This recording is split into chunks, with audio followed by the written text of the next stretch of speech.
Ang asawa ko ay sarili niyang inimbitahan ang kanyang mga magulang mula sa probinsya para manirahan sa aming tahanan. Natawa lang akong mapait. Anong karapatang mayroon siya para gawin iyon? Pagkatapos ngang sinabi ko iyon, pinigilan ko na ang buwanang bayad sa mortgage at biglang naging wala silang wala.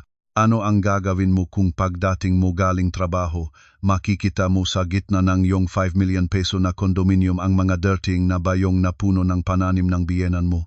Sa loob ng 3 taon, pinasan ko ang lahat habang ang asawa ko ay laging nagdadahilan na mahirap sila. Ang natanggap ko pabalik, isang plano para magnakaw ng aking pag-ari, magkakarumihan ng pakikiapit na nagpapahirap ng hininga, at isang talaarawan na nagtatakda ng plano para kunin ang aking buhay. Mula sa isang asawang itinulak hanggang sa dulo, iniba ko ang laro at inalis ko sa mundo ang traidor na iyon. Pakinggan ninyo ang buong kwento para masaksihan ang nakakakilig na panghihiganti. Isang huli na Biyernes ng gabi, pagod na pagod ako si Maria Santos matapos ang isang linggong mabigat na kampanya sa trabaho nang umuwi ako sa aming condominium sa Makati. Maririnig ang pamilyar na beep ang smart lock, ngunit ang sumalubong sa akin sa kabilang panig ng pintuan ay hindi ang katahimikan na sanay ko na. Kaagad na tumama sa aking mamata ang nakakagulat na tanawin. Sa gitna ang aming sala, na may makintab na hardwood floor, ay manggabayong na marumi, nakataling ang pulang plastik na tali. Ang pulang lupa mula sa ilalim ng magabayong ay nalaglag sa aming puting carpet. Ang amoy ng matagal na paglalakbay, halo ang amoy ng mga damit na matagal nang hindi nilalaba, ay sumalpok sa aking ilong. Mula sa kusina, maririnig ang ingay ng masayang usapan. Daniel Cruz, ang 32 taong gulang kong asawa, ay masayang nakukuha ng pagkain para sa kanyang mamagulang. Sa hapagkainan, kalat ang mga pagkain galing sa probinsya, malangis at magulo. Nang makita niya akong pumasok, natigil sandali ang ngiti sa kanyang mukha, pagkatapos ay nakamot ulo at nagpakita ng pakunwaring kaswal na ugali. Oy, nandito ka na pala, mabilis naman. Gusto ko sanang i-text ka, pero abala ako sa pagsalubong sa mga magulang ko kaya nakalimutan ko.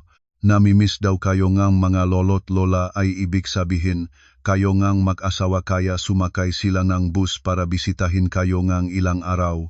Halika, mahilamos ka na at kumain, mainit pa. Ngumunguya pa ang biyenan kong manok habang tinitignan ako mula ulo hanggang paa, sinusukat ang aking mahal na office dress. Nagbibigay komentong mapait, naku, ang lola ay sanay kumain ng maaga sa probinsya. Kung maghihintay pa sa alaga ng manugang na executive bago kumain, magugutom na siguro kami. Sige na, mag-ikot ka na, ayusin ko na ang bahay. Nakakabawas ng gana ang mukha mong ganyan. Ang biyenan ko namang lalaki ay tahimik na naninigarilyo malapit sa bintana. Umaangat ang usok paakyat sa aming mamahaling silk na kurtina. Sumabo ang galit ko hanggang sa itaas ng aking ulo, ngunit maraming taon ng pakikipaglaban sa negosyo ang nagturo sa akin ng isang bagay. Ang unang sumigaw ay ang talunan, hindi ako sumagot.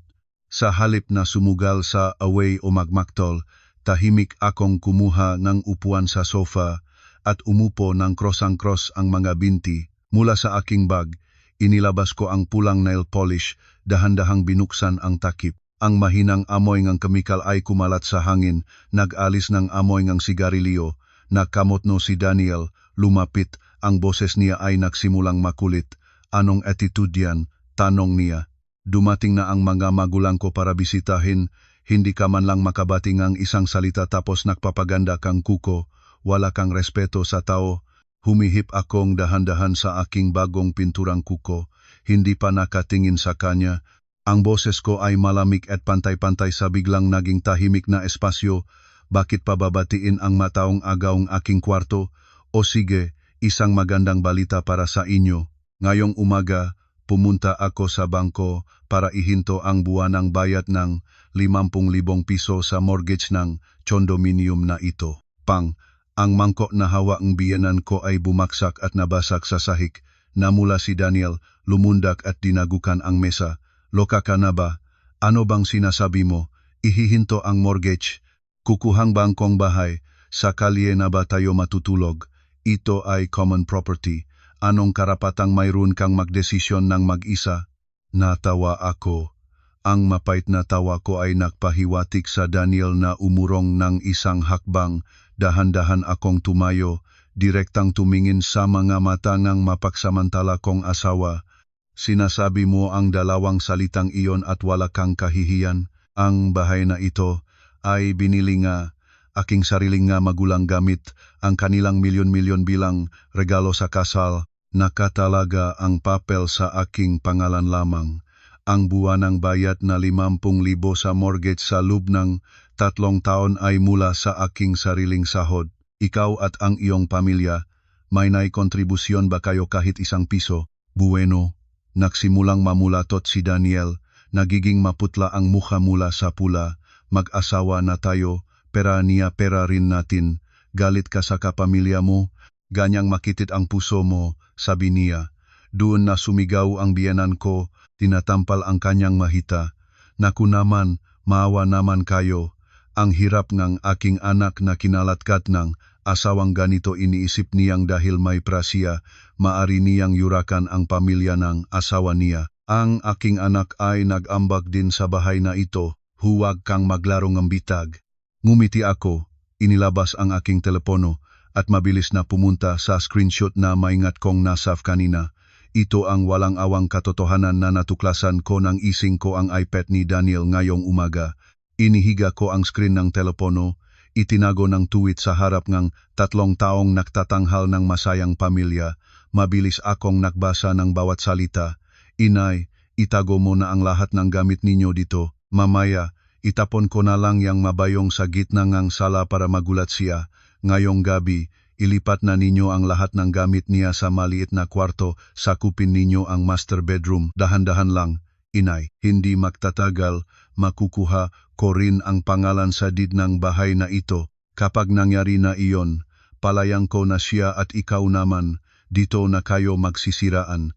Nahulog ang tahimik sa kwarto, tulad ng bato, sa tubig na iwan lang ang ugong ng palayok sa kalan. Naulingan si Daniel, nakabukas ang bibig ng walang masalita. Iniabot niya ang kamay para kunin ang telepono, ngunit mabilis ko itong ibinalik sa bag ko. Tahimik na natigil ang iyak ng biyenan ko, namutla ang mukha, nag-aasikaso sa anak na lalaki para sa saklolo. Ano pang palabas ang plano ninyong ituloy? Tanong ko, tinatawid ang mga braso, ang mga mata ay sumisid sa bawat mapanggap na mukha. Akala ba ninyo tanga ako para mapasamyo kayo sa 3 taon? Lumakat ako patungo sa closet at tahimik na kinuha ang maleta na maingat kong ipinagawa na may hatid bago pa ako pumasok sa bahay. Ihihinto ko na ang bayad sa mortgageang bahay na ito. Ang bangko ay magpapadala ng abiso at kukunin ito sa ilang araw. Gustong-gusto ninyo ang master bedroom? Gustong-gusto ninyo ang 5 milyon peso na bahay na ito? Sige, manatili kayo rito at kayo na ang magbayad ng utang. 50,000 bawat buwan. Tandaan ninyong magbayad sa tamang oras o itatapon ng bangko ang gamit ninyo sa labas. Maria, huwag kang gumawa ng mali. Kahit saan ka pumunta, nataranta si Daniel. Lumabas para pigilan ang aking kamay. Ang boses niya ay nagsimulang manginig. Alam niyang ang kanyang sahod na 20,000 ay hindi sapat para mabayaran ang bangko. Hinagis ko ang kanyang kamay. Ang aking tingin ay puno ng pagsuway. Matutulog ako sa hotel. Ang hangin dito ay mabaho ng masyado, hindi ako makahinga.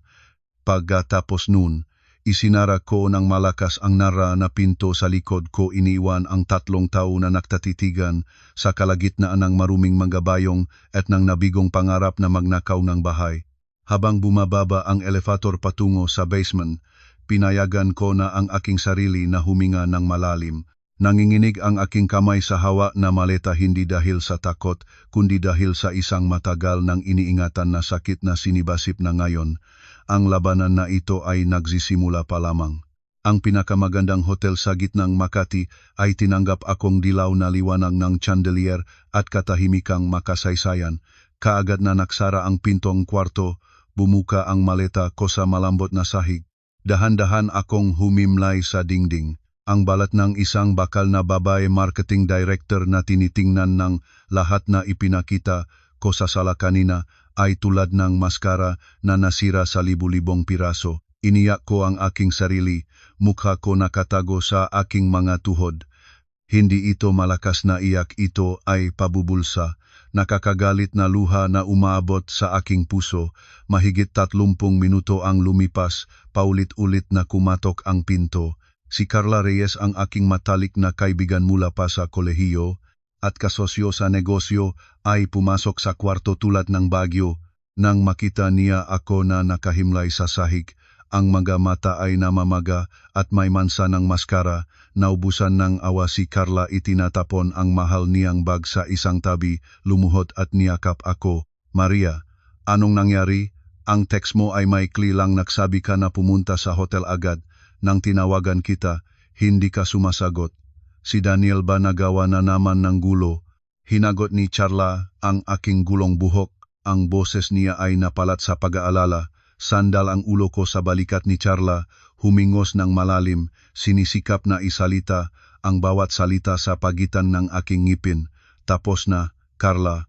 3 taon ng kahangalan pinalaki ko ang isang pamilya na ahas sa aking dibdib.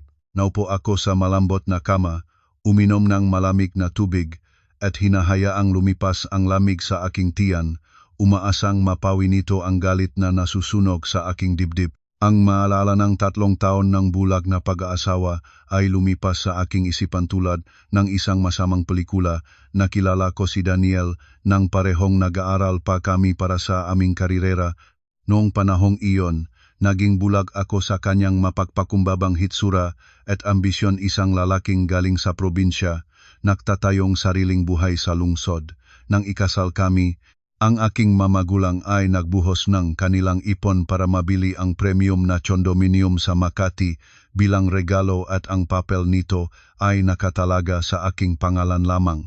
Ngunit ang buwan ng bayad sa bangko 50,000 ay ako rin ang nagbabayad. Sa aking posisyon ngayon bilang marketing director, ang aking sahod ay umabot sa 150,000 kasama ang komisyon, habang si Daniel, sa loob ng maraming taon, ay nanatili pa rin bilang assistant manager sa isang maliit na supply company. Kahit pinakamataas, 50,000 ang kanyang sahod. Ngunit bawat ika-5 ng buwan, kapag dumating ang sweldo, inililipat lamang niya sa aking account ang 25,000 kasama ang palaging sinasabi na parang isang awitin. Mahirap ang pamilya ko, mababa ang pinagmulan ko. Ikaw ang boss, kaya tulungan mo naman akong dalhin ang pamilya. Ang natitira ay kailangan ko para sa mga relasyon at advancement. Naniniwala ako o pinipilitan ko ang aking sarili na maniwala. Sa loob ng 3 taon, sa 25,000 iyon, hinihingi niya ang 3 lutong ulam sa hapunan, malinis na bahay at mayos na damit. Ang napakalaking gastos para mapanatili ang ganitong buhay, mula sa mortgage, kuryente, tubig, homeowners fees, hanggang sa mga mahal na biyahe ng aming pamilya, ako ang nagbabayad ng lahat.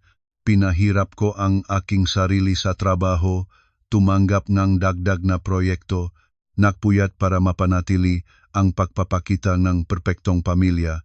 Palagi akong maingat sa bawat salita para hindi masaktan ang masalan niyang pride bilang lalaki, at ang nakuha ko bilang kapalit, isang plano para magnakaw ng aking bahay at lihim na palayasin ako mula sa aking sariling tahanan, mula sa mga taong tinatawag kong pamilya ng asawa. Kasamaan naman talaga, dinagukan ni Carla ang kama, ngumungos ng galit pagkatapos marinig ko ang lahat. Lagi na akong nagsasabi sa iyo, ang lalaking laging nagdadahilan ng kahirapan para makaiwas sa responsibilidad, para huminging ang simpatya ng babae walang mabuti sa kanila. Ano ang plano mo? Magpapalit ba? Hindi pa ako nakakapagsagot nang nagliwanag ang screen ng aking telepono sa dresser. Tumawid ang tunog ng ring sa tahimik na espasyo at sa screen ay malinaw na nakasulat ang pangalan, Cecilia Cruz, kapatid na babae ni Daniel. Nagtaas ng kilay si Carla sa akin ng pag-iingat. Binigyan ko siyang senyales na tumahimik, huminga ng malalim, pinananatili ang katahimikan ng aking boses at tinanggap ang tawag habang binubuksan ang speaker. Ate, ang biyak na boses ni Cecilia ay tumatawid mula sa ibang dulo ang linya, parang may patay sa bahay. narinig ko na ang lahat mula sa magulang ni Daniel na umiyak sa telepono. Nasaan ka? Bakit ka umalis sa gabi tulad niyan? Kung may pagkakamali si Daniel, dahan-dahan lang ang pagsasalita. Sarado ang pintuan, hindi mo pwedeng palabasin ang magulang niyang gabi at ihinto ang bayad sa mortgage. Ang mga magulang ko ay galing sa probinsya, hindi sila nakakaalam ng maganong bagay. Masyadong malupit yan. Ate, mga tao sa komunidad matatawanan nila tayo. Natawa ako ng malamig. Ang aking tingin ay naging matigas. Hindi nakakaalam ang magulang. O baka sila mismo ang nagplano na ilipat ang aking magamit para sakupin ang kwarto ko. Cecilia, ang palabas ng masayang pamilya ay sapat na para masuka ako. Tumatawag ka para ituloy ang papel ng kapatid mo. Natamaan ko siya sa puso ang aking walang habas na tono. Sa kabilang dulo, biglang huminto ang boses ni Cecilia. Naputol ang pakukunwaring iyak. Ilang segundo ang lumipas, pagkatapos ay nagbago ang tono niya ng buo, naging pikon, mapanghimaksik at matalim. Huwag kang magibangang masyado. Akala mo ba dahil mayroon kang pera, magagawa mo ang lahat, mapapayurakan mo ang pamilya nga asawa mong gusto mo? Ang bahay na iyon ay may bahagi rin ang kapatid ko. Huwag kang mag-isip na malulunin mo yang ang mag-isa. At kung hindi ka magsisisi, hindi pabayaan kapatid ko ang ginawa mo. Kung hindi pabayaan, ano ang gagawin ninyo? Nagbaba ng pasensya ko, halos wala nang natitira. Hintayin mo, sumigaw si Cecilia, at sa galit, nawalan siyang kontrol sa kanyang sinasabi. Sinabi na ni Daniel, kapag nagpili ka ng annulment, kapag tinakwil mo siya mula sa bahay na iyon, pumunta siya mismo sa kumpanya mo para gumawa ng eksena. Ilalagay niya ang sismis na kinukuha mo ang marketing commission kumpanya, gumagawa ang black fund, nakikipagtransaksyon sa mga partner. Tignan natin kung mananatili ang iyong pwesto pagkatapos nun. Pumili ka isa, bumalik kang maayos at humingi ng tawad sa aking magulang, o dalawa, masisira ang iyong karera. Tot. Naputol ang koneksyon ng abrupt. Ang matagal na tunog ay humiyaw sa kwarto ng hotel. Nangat-nangat ako saglit, pagkatapos ay dahan-dahang lumitaw ang ngiti sa aking labi. Natuyo ang magaluha ko nang hindi ko mapansin. Kahit si Carla, na nakaupo sa tabi ko, ay nakabukas na ang bibig sa kamanghamanghang kasamaan ng magkapatid. Ang huling patak ay tumapon na sa sopa. Ang aking pagtitis, pagpapatawad, at ang maliit na natitira pang pagmamahal sa pag-asawa opisyal na naging patay na. Hindi lamang plano ni Daniel na kunin ang bahay, gusto rin niyang sirain ang aking pinagkakaaralan ng karera. Gusto niyang yurakan ako hanggang sa pinakamalalim na lugar at takutin ako gamit ang aking trabaho. Gusto niyang laruan ako ng todo. Mabutit napansin mo na gisingin ni Carla ang issue ng marketing commission. Kahit tama ang ginawa mo at malinis, kapag pinuntahan niya ang kumpanya at kumalat ang masismis, magiging delikado ang iyong posisyon sa board. Tumayo ako at lumakad patungo sa malaking salamin ng kwarto. Nawala ang babaeng may mamang mata na nakaupo sa sahig kanina. Sa salamin ngayon ay isang babaeng handa, nang sumugal ang mamata ay nagniningning determinasyon at tapang. Carla, tinawa ko ang aking kaibigan. Ang boses ko ay naging matigas sa bawat salita. Naalala ko na ang iyong kumpanya ay nakipagtulungan minsan sa isang profesional na investigative agency para sa pagsisiyasat ng kakumpetensya. Nakaugnay ka pa ba sa kanila? Nagliwanag ang mga mata ni Carla, tumango ng mabilis. Ang pinunong grupo roon ay nagtatrabaho ng napakahusay at mabilis. Planong siyasatin siya. Oh, lumingon ako ng direkta sa kanyang mamata. Sa loob ng 3 taon, may sahod na 50,000 at ibinibigay sa akin ng 25. Saan napunta ang iba kasama ang mabonus sa katapusan ng taon? Ang isang lalaking laging nagdadahilan ng kahirapan na nagsasabi na masakit para sa kanya ang mamili ne libu-libo. Posible bang tunay na ginastos niya iyon sa mga relasyon gaya ne sinabi niya? Gusto kong makipag-ugnayan kaagad sa mga investigador, tuklasin ang lahat ng kasaysayan ng bank transactions, credit card statements, mga relasyon sa labas, at detalyeng ischedule ni Daniel sa nakalipas na 3 taon. Huwag palampasin ang kahit isang detalye. Mabilis akong kumuha ng telepono at naglipat ng malaking halaga sa account ni Carla bilang paunang bayad. Ang pera ay hindi problema, sabihin mo sa kanila na magmobilisa ng maksimum na tao. Kailangan kong resulta ng mabilis. 2 araw lamang ang lumipas bago ipadala ng investigative agency na itinukoy ni Carla ang mga resulta. 1 linggong umaga, naupo ako sa isang tahimik na cafe sa isang gilid ng Ayala Avenue. Nangingini ang kamay habang binubuksan ang makapal na folder na may nakasulat na confidential. Ang nga natuklasan sa mga pahina na A4 na malamig na papel ay nagpabaliktad sa aking tiyan. Sa maraming taon, tinangis ni Daniel ang kahirapan, mababang sahot nagaambag, lamang ng 25,000 sa aming sambahayan. Ngunit sa likod ko, siya ay isang mapagmahal na anak at isang marangyang kasintahan. Ang bank statement ay malinaw bawat 5 buwan. Naglilipat si Daniel ng 15,000 sa account ng kanyang ina sa probinsya.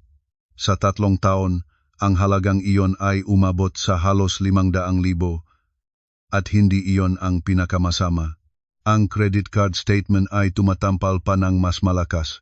Ang napagbabayad ng 100,000 ay hindi para sa mga relasyon tulad ng sinabi niya. Ginastos ito sa marangyang hapunan sa mga restaurant sa BGC at Rockwell, mga mamahaling regalo at ang taong nagbabayad. Ayon sa malinaw na litrato ng investigador, ay isang 22 taong gulang na trainee na kapwa niya katrabaho sa supply company. Sa litrato, ang asawang laging nagrereklamo ngang kahirapan ay ngumingiti ng masaya, yakap ang kamay ng babaeng lumalabas ng isang mahal na hotel. Ngunit ang pinakamasamang bagay, ang bagay na nagbigay ng kaba sa aking katawan ay nasa huling pahina. Ayon sa mga recording at investigasyon ng ahensya, ang 15,000 ipinapadala ni Daniel bawat buwan ay hindi nagagastos. Itinabing itong kanyang mga magulang. Iniimbak ng maingat bilang magabunton ng pera sa ilalim ng 3 maruming bayong na kumarga nila sa aking tahanan noong Biyernes ng gabi. Ang kanilang plano ay malinaw na ipinlano.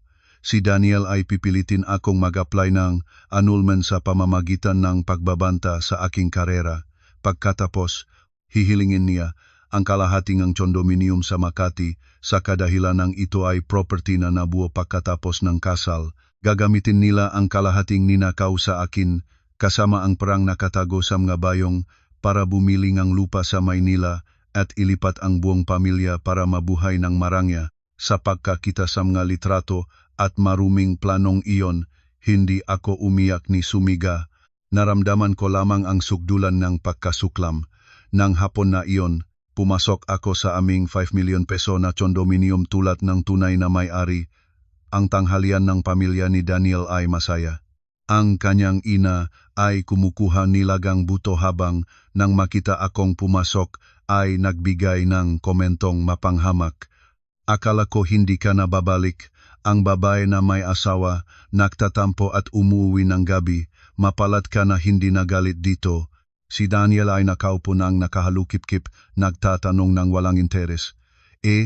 Natulog ka ba sa hotel at nagliwanag na ang ulo mo?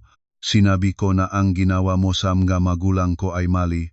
Kung alam mo ang dapat gawin, humingi kang tawad at pumunta ka sa bangko para ibalik ang bayad sa mortgage. Tigilan mo na ang pagmamarunong. Pagod na ako. Hindi ako nagsalita.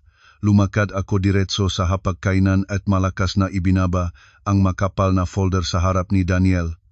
Ang matuno na batok ay nagulat sa lahat sa mesa. Buksan mo yan. Tignan mo at sabihin sa akin kung saan ka pagod. Pagod ka sa mga relasyon sa hotel o pagod ka sa pag-iisip ng paraan para kunin ang bahay ko? Malamig na inihagis ko ang bawat salita. Nagkibit-kilay si Daniel, kinuha ang folder, binuksan at pagkatapos ng 2 pahina, namutla ang kanyang mukha. Nang makita ang malitratong hotel kasama ang batang trainee at ang mga bank transfer sa kanyang ina, nanginig ang kanyang makamay at bumaksak ang buong folder sa hapagkainan. Naguluhan ang mga magulang ni Daniel, hindi nila naunawaan ang nangyayari. Mabilis na kinuhang kanyang ina ang mapapel. kahit hindi niya lubos na naiintindihan ang mabang dokumen nang makita ang litratong kanyang anak na yakap ang ibang babae na mutla ang kanyang mukha. Naitulak sa dulong kanyang kakayahan, buong-buo na nawasak ang mabait na pagpapanggap ni Daniel. Tumayo siya, napaka-agresibo, at sumigaw sa aking mukha ng tulad ng isang taong wala ng pag-asa. So ano? Tingnan mo muna ang iyong sarili. Trabaho at pera lang ang alam mo. Hinahamak mo ang aking pamilya dahil mahirap sila.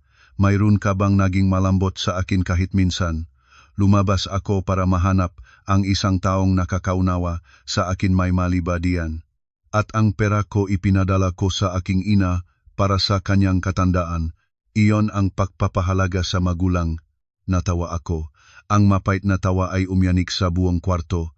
Pagpapahalaga sa magulang sa pamamagitan ng pagkuhan ng pawis at luha ng asawa, sa pamamagitan ng pakikipagsabwatan sa iyong mga magulang na itago ang pera sa loob ng mga bayong at pagkatapos ay planuhin na kunin ang kalahating bahay na ito para bumili ng sariling tahanan. Daniel, ikaw talaga ay isang perpektong duwag. Tumahimik ka. Namula si Daniel ng ganap. Ang ugat sa kanyang leg ay lumitaw habang tinuturo niya ang aking mukha. Iyon na annulment. Akala mo ba kailangan kita? Pero sasabihin ko sa iyo ang 5 million peso na kondominium na ito ay nabili pagkatapos na tayong mag-asawa. Malinaw sa batas ito ay common property. Hahatiin natin ito ng pantay. Hindi ako lalabas ng walang dalang kahit isang centavo mula sa bahay na ito. Nang marinig ng biyenan ko ang hahatiin ang 5 million peso na bahay, nagliwanag ang kanyang mamata at agad na sumunod sa anak. Tama iyon, ang aking anak ay nagtiis ngang asawa tulad mo ng sapat na annulment may karapatang legal kayo. Huwag kang umasa na maubos mo ang ari-ariang ito ng mag-isa. Tumingin sila sa akin ng may tagumpay, tinitirik na kanilang hawa ang panalo ngunit nakamali sila ng sugdulan. Tahimik akong humugot ng upuan, kinuha mula sa aking bag ang isang papel na maingat na nakaplastik, may pulang seal ng notaryo. Inihagis ko ito sa mesa patungo kay Daniel. Hatiin, kung gusto mong hatiin, buksan mo ng maluwag ang iyong mata at basahin mo ito. Kinuha ni Daniel ang papel. Ang mga mata ay lumipas sa mga salitang nakabold prenuptial agreement on conjugal property. Binasa niya ang bawat linya. Ang mga labi ay gumagalaw. Ang mukha mula pula ay naging maputi at pagkatapos ay kulay abo. Malinaw na nakatala sa papel. Ang buong halaga ng condominium ay ibinigay ng mga magulang ni Maria bilang personal na regalo sa kanya. Ang bayad sa mortgage ay responsibilidad ni Maria lamang mula sa kanyang personal na kita. Sa lahat ng kaso ng annulment, ang bahay ay personal na ari-arian ni Maria. Si Daniel ay walang anumang karapatan o obligasyon. Ang kasunduan ay may pirma ng dalawa at notaryong sel bago pa ang kasal.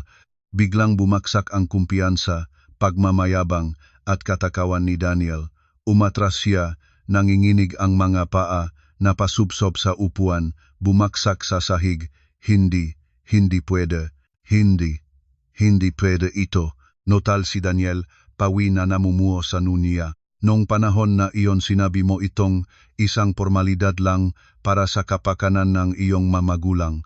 Tama para sa kapakalan na aking mamagulang na ibigay ang ari-arian sa kanilang anak at protektahan ito laban sa mga taong katulad mo at napatunayan ng katotohanan na tama ang tingin ng aking mga magulang sa tao. Tumayo ako, lumapit sa lugar kung saan nakadapa si Daniel, direktang tumingin sa kanya mula sa itaas ng may malamig na tingin, nananatiling tahimik ang buong kwarto.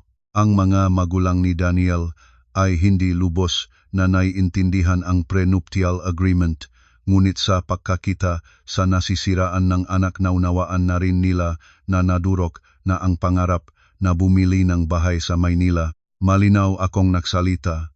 Ang bawat salita ay tulad ng pako na tumumimo sa kanila. Ang annulment petition ay ipadadala ng aking abogado sa HR department ng iyong kumpanya bukas.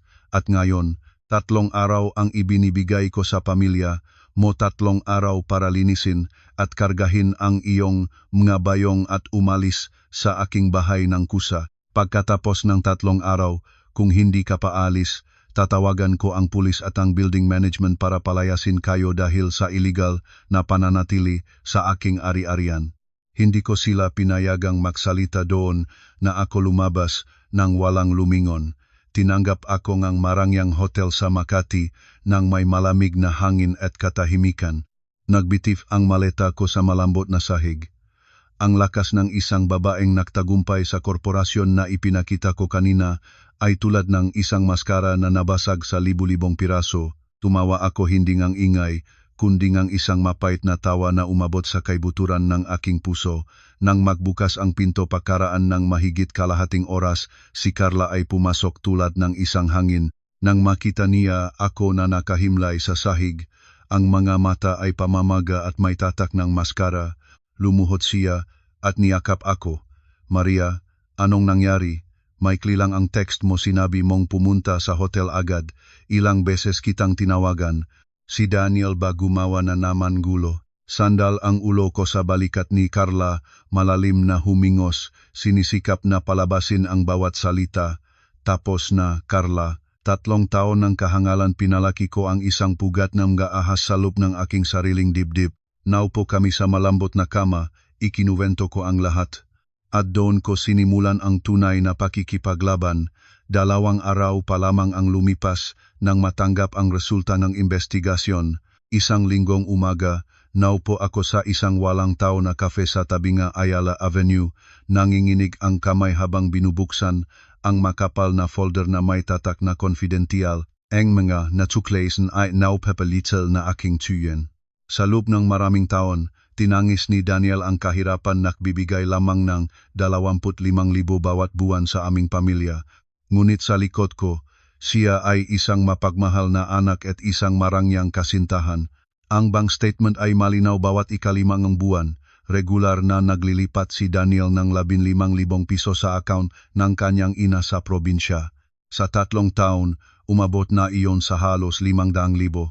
Ngunit ang credit card statement ang tunay na kumatok sa akin. Ang magabayad na 100,000 ay hindi para sa mga relasyon sa trabaho tulad ng sinabi niya. Ginastos ito sa marangyang hapunan sa mga restaurant sa BGC, sa mga mamahaling regalo at ang taong nagtatanggap, ayon sa malinaw na litrato ng investigador, ay isang 22 taong gulang na trainee na kapwa niya katrabaho.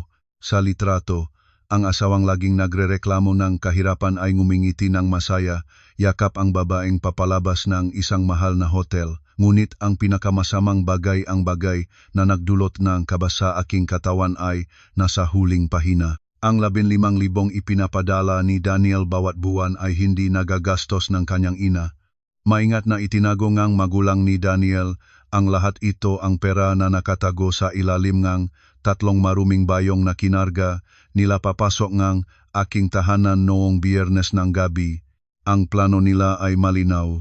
Si Daniel ay pipilitin akong mag-apply ng annulment sa pamamagitan ng pagbabanta sa aking karera. Pagkatapos, hihilingin ang kalahati ng kondominium sa Makati. Gamit ang dahilang ito ay ari-arian na nabuo sa loob ng kasal.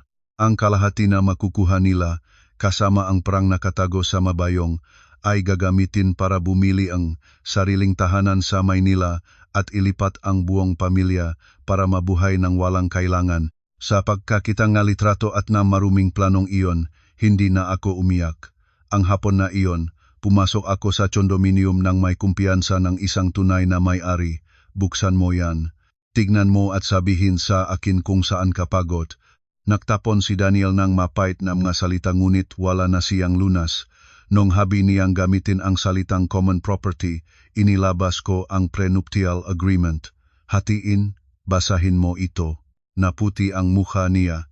Nanginig ang makamay ni Daniel habang binabasa ang bawat linya. Nahulog siya sa sahig. Hindi pwede. Nung panahon na iyon, sinabi mong formalidad lang ito.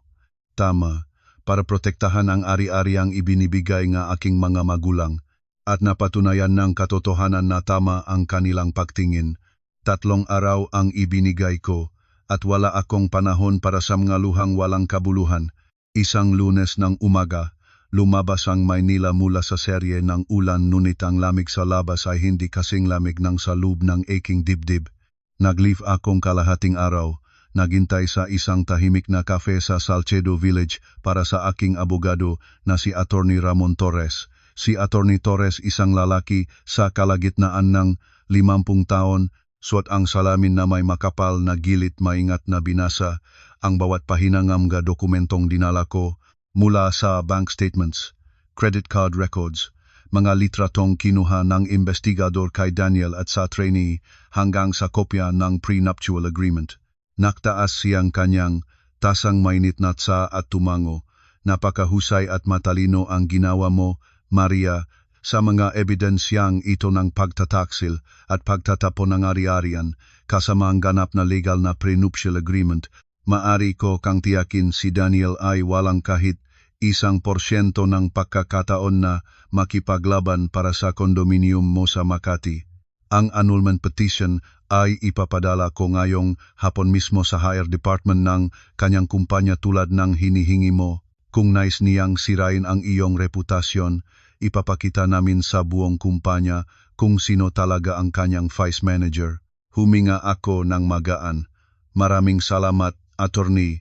Ngayong hapon, pupunta ako sa bahay para kunin ang ilang personal na gamit at mahahalagang dokumento, at pagkatapos ay lumabas na ng tuluyan hanggang sa malutas ng korte ang lahat. Pagkatapos ng aming pagkikitagpo, sumakay ako ng taksi patungo sa aming condominium sa Makati. Kalagitnaan ng tanghali, akala ko si Daniel ay nasa kumpanya pa. Sa pag-aakalang ang kanyang mga magulang ay nagsisimulang magayos ng kanilang mga gamit. Ngunit nang lumabas akong elevator, may isang bagay na nagsabi sa akin na may mali. Ang pangunahing pintuan ay nakabukas ng kaunti hindi nakalayo. Tumibay ang tibok ng aking puso. Itinulak ko ng malakas ang pinto at ang tanawin ay nagpatigas sa akin sa lugar. Ang aming malinis na kondominium ay parang pinagbabagsakan ng lindol. Ang kristal na florera sa mesa ay nabasag, mga butil ng salamin ang nakakalat sa puting carpet. Punit-punit ang mga unan ng sofa, ang laman na bulak ay nakakalat sa lahat ng dako. Ang mga libro at papel sa estante ay natumba sa sahig. Wala na ang amoy ng 3 bayong pinalitan ng katangiang kaguluhan. Nakmadali akong pumunta sa master bedroom. Nakabukas na ang wardrobe, ang lahat ang aking mamahaling damit ay nakakalat sa sahig. Ngunit ang pinakamasamang bagay ay hindi ang damit. Ang in-wall electronic safe ay pinagalit gamit ang isang matitigas na bagay. Bukas na ang lahat ng bisagra. Nanginig ang aking kamay nang isinuot ko ito sa loob. Walang laman. Ang titulo, ang condominium, ang papel na nagpapatunay ng pagmamay-ari, ang 5 million peso na ari-arian. Ang orihinal na kopya na prenuptial agreement na maingat ko itong iningatan sa 3 taon. Nawala na ang lahat. Galit na galit akong binuksan ang aking jewelry drawer at bag rack sa sulok ng kwarto. 2 Hermes et Chanel limited edition bags na matagal akong nahintay para mabili, kasama ang diamond jewelry set na binili sa aming anniversary na nakakahalaga ng mahigit 1 milyong piso. Nawala rin ang lahat. Sumabog ang galit ko hanggang sa tuktok ng aking ulo. Naunawaan ko na nang malaman ni Daniel na hindi niya mapagkakuhaan ng bahay sa legal na paraan. Pinili niya ang pinakamababa at pinakahamak na paraan. Inakala niyang kapag ninakaw niya ang titulo at sinira ang original na prenuptial agreement, mawawala na ang lahat ng aking karapatan at maaari niyang kunin ang lahat. Napakahangal niya. Hindi na ako umiyak para sa mga taong hindi karapat-dapat sa kahit isang patak ng aking luha. Mabilis akong kumuhang telepono, tinawagan ang building management at ang pulis ng barangay. Sa loob na 15 minuto, dumating na ang 2 pulis at ang security chief na condominium. Sinihurado ang lugar. Hinilingi ko ang lahat ng CCTV footage ng hallway at elevator. Nakaupo sa security room ng condominium, tumingin sa screen ng computer. Ang lahat ng kasamaan ng pamilya ni Daniel ay nabunyag. Ang recording ay nagpapakita ng ika-4 ng madaling araw ng araw na iyon, nang ang buong gusali ay natutulog pa. Si Daniel ay lumabas muna mula sa pinto. Hawa ang 2 mahal kong bag, nagsusuot ng itim na malaking plastic bag. Ang kanyang mukha ay laging nagtatago, nag-iingat sa paligid, parang isang daga na natakot sa liwanag. Sumunod ang kanyang mga magulang, mabigat na nagdadala ng 3 malaking bayong na mas puno na kaysa dati, malinaw na may mga bago na nilang niluban. Nakita bang nga pulis ang lahat? Tanong ko, ang aking tinig ay matigas at malinaw. Hindi na ito usapin ng mag-asawa. Ang taong ito ay sinira ang ari-arian, sinira ang safe, ninakaw ang titulo ng bahay, mahahalagang papel, at personal na ari-ariang nakakahalagang daan-daang libo. Hinihingi ko na agad na ihain ang kriminal na reklamo para sa malaking halaga ng pagnanakaw. Ang pulis na si Officer Manalang ay maingat na naksulat sa kanyang notebook, tumango ng seryoso. Maria, huwag kang mag-alala sa napakaraming ebidensyang ito, sapat na ito para sa isang kriminal na kaso. Ang titulo, kahit nasa kamay niya, ay hindi niya magagamit ng walang iyong pirma. Ang manakaw na ari-arian ay sapat para makabilanggo siya ng maraming taon. Habang nire-review ko ang aking salaysay kasama ang pulis, nagliwanag ang screen ng aking telepono. Daniel Cruz ang pangalan sa screen. Binuksan ko ang speaker. Inyabot ang telepono malapit sa recording device ng pulis. Maria, Maria, ang boses ni Daniel mula sa kabilang linya ay wala ng kahit anong pagmamarunong o kahambugan ng nakaraan, puro iyak, nanginginig, at sukdulan ng kahalayan. Pakiusap, sabihin sa pulis na bawiin ang kaso. Ang pulis ng Maynila ay tumawag sa aking kumpanya, ipinatatawag nila ako para sa investigasyon. Natatakot na ako. Tinanggal na ako ng aking boss. Matayog akong tumayo, maayos ang likod, malamig ang tinig. O, ang vice manager na mahirap ang pamilya ay natutunan ng matakot. Nang sinira mo ang safe ko, nang inilagay mo ang aking jewelry sa bag mo, nang nitago mo ang titulo, habang tumakas sa gabi, may naisip ka bang takot noong oras na iyon? Nahkamali ako, tunay na nahkamali. Sumigaw si Daniel sa telepono. Ang pahinga niya ay gulat-gulat. Ang aking mamagulang ang nagudyo sa akin, sinabi nilang kunin ang lahat ng papel at mawawala ka ng magagawa. Isang sandali lang ako nalito. Mahal mo pa ba ako, Maria? Ibabalik ko ang lahat walang kulang. Natawa ako, isang tawangang sukdulan na paghamak. Isang sandaling nalito, 3 taon ng pakikiapit. Isang sandaling nalito ang pagpaplano ng pagnanakaw ng bahay. Isang sandaling nalito ang pagsirang safe at pagnanakaw. Daniel, walang lugar ang batas para sa mga sandaling nalito. Ang orihinal na prenuptial agreement na kinuha mo ay mayroon pa ring kopya sa opisina ng notaryo. Ang titulo ay walang silbi sa iyong mga kamay, masyadong matalino ka para sa iyong sariling kasamaan. Maria, hindi mo magagawa ito sa akin. Itatapon mo ba ako sa pinakamailap na lugar? Nagsimulang mangawit ang boses niya, puno ng desperasyon. Ikaw mismo ang pumili NJ yung lugar, hindi ako ang pumili para sa iyo. Pinihilang ko ang bawat salita na may matigas na tono. Mula ngayon, ang lahat ng pakikipag-ugnayan ng iyong pamilya sa akin ay sa pamamagitan lamang ng abogado at ng hukuman. Opisyal rin akong hinihingi ang restraining order laban sa iyo para sa aking kaligtasan. Maganda ka na para sa pagkakabilanggong iyon. Isinara ko ang linya. Ang aking telepono ay tahimik na nakahiga sa mesa ng security room. Sa ika-4 na araw, lahat ng legal na proseso ay kumpleto na ni Attorney Torres. Ang annulment petition ay nasa mesa na, ang boss ni Daniel at ang restraining order ay nakafile na. Sa loob ng 2 araw, patuloy na tumatawag ang mga kamag-anak ni Daniel mula sa probinsya, umiyak, nang hihimasok, nagmumura, ngunit hindi ko sila sinasagot. Nang umaga na iyon, dumating ang aking ina mula sa Quezon City sa hotel para bisitahin ako. Niyakap niya ako. Ang kanyang mamata ay puno ng awa, ngunit ang kanyang boses ay tiyak at matapang. Magaling ang aking anak, isang beses lang ang sakit, tapos na iyon. Ang ganitong uri ng pamilya mapanlinlang at mapagnakaw kapag dinala mo sa iyong tahanan, sinasaktan ka lang nila sa huli.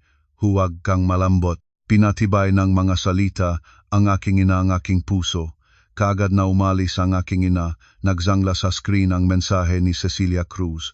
Ate Maria, nakatayo ako sa malapit na coffee shop sa Salcedo.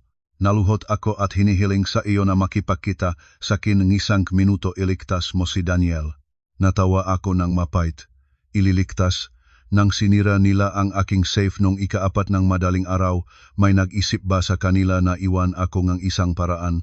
Ngunit pumunta pa rin ako para makipagkita kay Cecilia, hindi para makipagkompromiso, kundi para tapusin ng tuluyan ang lahat ng ilusyon ng pamilyang ito. Nakaupo si Cecilia sa plastik na upuan sa tabing daan, ang mukha ay nanlulusak, ang mga mata ay namamaga.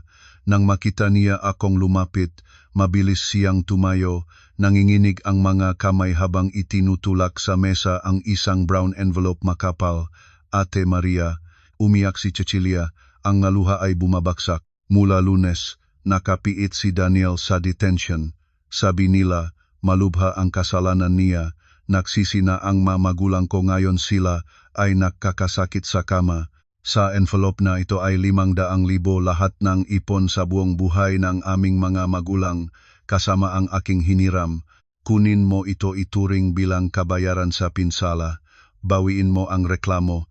Naluluhod ang aming pamilya sa iyo, ate. Dahan-dahan akong naupo, tumingin sa pilang pera, pagkatapos ay direktang tumingin sa mukha ni Cecilia. Cecilia, 500,000 ay malaki. Ngunit alam mo ba kung makano ang halaga ng diamond jewelry set na ninakaw ng iyong kapatid na binasag ang aking safe? Mahigit 1,000,000. Kasama pa ang 2 designer bags at ang titulo na 5 milyon peso na bahay. Gusto mo bang gamitin ang 500,000 na ito para mabili ang kalayaan ng isang magnanakaw o para mabili muli ang karangalang ibinato ng iyong kapatid? Nang himagas si Cecilia, kahit paano, 3 taon kayong nagsabay, hindi ba malupit ang ganito? Malupit, matapang akong sumagot, nagsaya ako sa pag-aalis ng isang sakit. Umuwi ka at sabihin sa inyong nga magulang na itago ang pera, gamitin ito para kumuha nga abogado para sa iyong kapatid. Huwag gamitin ang marumi na parang ito para makipaayos sa akin. Itinuro ng inyong pamilya ang aral na ito sa aming gastos, huwag niyong ulitin ang pagkakamali. Pagkatapos nun, tumayo ako, kinuha ang bag, at lumakad palayo, iniwan si Cecilia na nagiyak sa mesa. Ngunit habang lumalayo ako at dumaan sa tabi ng isang malumang puno, biglang may bagyong lumabas mula sa madilim, isang babae na suot ang mabukingking na damit. Ang aking biyenang babae, ang kanyang buhok ay gulong-gulo, ang damit ay gunaygay at punit-punit, malinaw na si Nadia. Nang makita niya ako, sumigaw ng malakas. Ang makamay ay lumundag at hinawakan ang aking baro. Ay nako mga tao, halika't tingnan ninyo, ang manugang na walang puso ito na iyon. Pinalayas niya kami ng gabi, pinakulong niya ang aking anak na inosente, at ngayon ay nandito siya para ipakita ang kanyang kampon. Yumuyuko at gumugulong ang matanda sa maalikabok na bangketa, umiyak ng malakas para lumiha ng palabas. Iniuwi niyang luho ang kanyang sarili gamit ang pera, pinapaalis niya ang pamilyang asawa niya sa kanilang sariling tahanan. Ngayon ay isinasanksyon pa niya ang kanyang asawa para matakasan ang pamilya. Ang matao ay nagsimulang dumaan at tumigil mausisa. Mga motorista ang huminto, ang mga nakakape sa tabi ay lumabas, ang mga gbebenta ang prutas ay nagtipon-tipon. Nang lumaki ang mga manonood, mas naging dramatiko ang biyenan ko. Biglang inilabas mula sa bulsa ang isang maliit na kutsilyo at isinangla ito sa kanyang lig. Naputol ang pahingang lahat. Maria, kung hindi mo babawiin ang reklamo at palalayain ang aking anak, magpapakamatay ako dito mismo. Tingnan mo kung mananatili ang iyong posisyon bilang direktor kapag nasala sa iyo ang pagkamatay ng biyenan mo. Mga tao, maging saksi kayo, ang demonyo na ito ay nagpapahirap sa aming pamilya. Nagsimulang mahusal na ilan sa mga nanonood. Ay naman, ganyang kalupitan ng manugang, mukhang sosyal pero masamang-masama pala ang ugali.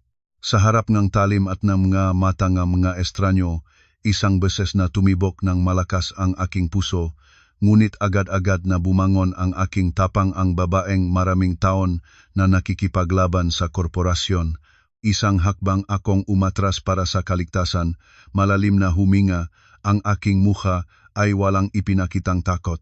Malinaw at malakas akong nagsalita ang boses na ginagamit ko sa malalaking pagpupulong na pumigil sa lahat ng ingay sa paligid. Ibaba ang kutsilyo. Ginagamit mo ba ang ganitong drama para papalain ang kasalanan ng iyong anak?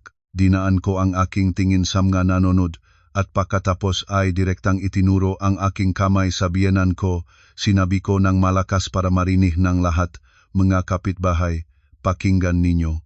Ang anak niya ay may sahod na 50,000 ngunit nagbibigay lang ng 25 sa asawa. Ang natitira ay ginagastos niya sa pagpapaganda ng isang babae sa hotel at restaurant sa BGC sa loob ng 3 taon. Ang 5 milyon peso na bahay ay binili ng aking mga magulang gamit ang kanilang ipon. Ako ang naglalayo ng bayad sa mortgage ng mag-isa. Ngunit siya at ang kanyang pamilya ay nagplano para kunin ang kalahati ng aking bahay para bumili ng sariling tahanan sa Maynila. Naglakas lupa silang pumasok sa aking tahanan noong ika-4 ng madaling araw.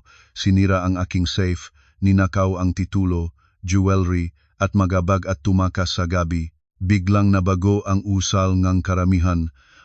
Magnanakaw pala, pinapakanig niya ang asawa at pagkatapos ay ninakaw pa ang safe ng asawa karapat-dapat sa bilangguan. Probinsyanong walang hiya, sige, tawagan na ang pulis para dalhin ang matanda. Nang marinig ni Cecilia ang mga panlalait, lumipas ang eksena. Ang kamay na may kutsilyo ay nanginig. Ang kutsilyo na ginamit lamang para sindakin ay naging walang kabuluhan. Bumaksak ang kutsilyo sa aspalto ng may matunog na ingay. Lumuhod ang matanda sa bangketa, tinabunan ng mga kamay ang kanyang mukha at hindi na nangahas na magsalita pa. Dali-daling lumabas si Cecilia mula sa loob at umiyak habang tinutulungan ang kanyang ina. Nagtatago ang mukha sa likod ng balikat ng damit. Malamig akong tumitingin sa dalawa sa huling pagkakataon at matas na nakalita. Huwag na kayong lumapit sa akin. Hintayin na lang ninyo ang sumos na korte. Tumawag ako ng taxi, pumasok ng maayos at iniwan sa likod ang mananonot na humahamak sa pamilyang nagpamalas ng kahiyang palabas. Habang tinitignan ko ang makalye nga Makati na dumadaan sa bintana ng taxi, bahagya akong ngumiti. Ang dramatikong bahagi ay tapos na. Ang masamang tao ay pinarusahan na sa harap ng lahat. Ang katotohanan ay laging may paraan na pagpapaprotekta sa kanyang sarili. Isang malungkot na Huwebes ng hapon, eksaktong isang araw pagkatapos ng mahiyang kabiguang palabas ng aking biyenan. Ang hangin sa opisina ay parang makapal, nakakasikip kahit na buong lakas ang air conditioning. Tahimik akong nakaupo sa harap ng monitor, sinisikap na tumuon sa estratehiya para sa susunod na quarter, ngunit ang aking isipan ay para sa isang gitarang lubis na maaring masira anumang oras. Biglang may kumatok na putol ang aking pag-iisip. Ang aking secretary ay dahan-dahang nagbukas ng pinto. Maria, may isang batang lalaki mukhang mula sa probinsya na nagpapakilalang si Eduardo Cruz, kamag-anak ni Daniel. Nag-ulit-ulit siyang humingi na makita ka. Sabi niya ay may bagay na kaunay nga buhay ng tao na kailangang ipaalam niya sa iyo agad. Bahagya akong nagkibit-kilay. Inisip ang madilim na pamilya ng aking asawa. Si Eduardo, anak ng tiyuhin ni Daniel, ay may ilang beses akong nakita sa mga handaan.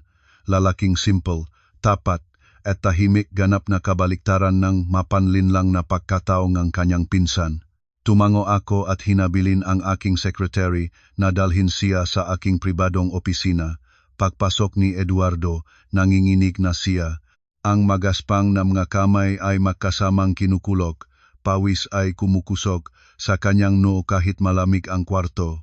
Suot niya ang isang plaid na polo shirt na matagal nang nabuo ang gilid. Ang mga mata ay naghahanap ng ligtas na lugar. Ate Maria. Nanginginig ang boses ni Eduardo para na siyang umiyak. Narinig ko na si Daniel ay napiitnek pulis mula Lunes. Ngayong umaga, si Cecilia ay napilitan na gawing collateral ang titulong lupa ng inyong mamagulang kasama ang 500,000 ipon nila para kumuha ng abogado at panauli. Habang inaalis namin ang natitira, panggamit sa inyong condominium kahapon ng hapon, aksidentatal kong natagpuan ito nakatago sa ilalim ng lihim na drawer ng desk ni Daniel. Pagkatapos nun, maingat na inilabas ni Eduardo mula sa kanyang bag ang isang itim na notebook lumang-luma. Ang dulo ay punit na. Maingat niyang inilagay ito sa mesa sa harap ko. Ang kilos ay parabang may hawak siyang isang bomba. At nanumpa ako na hindi ako sanay magbasa ng mga bagay ng iba, ngunit nang mahulog ang notebook at lumabas ang ilang pahina at aksidentong nabasa ko ang ilang linya, nanginig na ang aking buong katawan. Si Daniel, siya ay tunay na nasisiraan na. Alam ko na ang pagdadala kong notebook na ito sa inyo ay pagtataksil sa aming pamilya, pagpaparusa sa aming angkan. Ngunit kahit kaunti man lang ang aking pag-aral, alam kong makilala ang tama at mali. Hindi ko kayang makita na mabiktima ka, Ate Maria. Biglang tumigil ang aking puso. Mabiktima. Ang dalawang salitang iyon ay lumabas mula sa labingang simpleng kabataang ito at bigla ay naramdaman ko ang kalamigan sa aking likod. Nanginig ang mga balahibo sa buong katawan. Dahan-dahan akong kumuha ng notebook. Ang maksasaping balat ay nakiskis sa aking mga daliri, nagbibigay ng kakaibang pakiramdam ng pangamba. Binuksan ko ang unang pahina. Ang pamilyar na sulat ni Daniel ay tumama sa aking mga mata. Unang pahina, ikalawang pahina. Pagkatapos ay mabilis na lumipat sa magagitna. Huminto ang aking pahinga.